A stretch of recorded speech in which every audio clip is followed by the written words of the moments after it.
Hi, Ted Brooks with Alfra again. We're going to talk a little bit more about the new products from Alfra like our adjustable angle.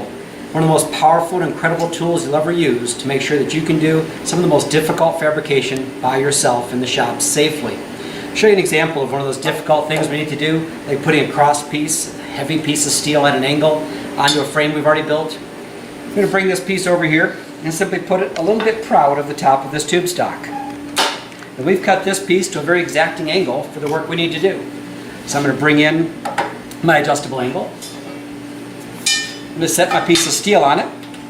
Bring it right up to the point where it touches that magnet. And that's going to be my guide. At this point, just bring the adjustable angle back until the seams line up beautifully.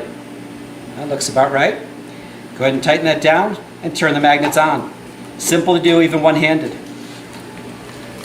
Tighten the adjustable angle up, and we know that this piece of steel is not going anywhere. Now I'm going to make sure that I don't have to go back and start banging this around like I usually do after a tack. So I'll take another magnet, put it right over the seam and turn it on. Now I know that everything is absolutely aligned, right flush to the edge where it belongs, perfectly aligned with the side of my tube stock, and held securely while I go in here and get a couple of tacks in. This is the kinds of things that the Alfra adjustable angle and entire family of TMC products can do for you. Faster, safer, easier, even on 1/4 inch limited contact tube stock. There's just no easier way to do this kind of work by yourself.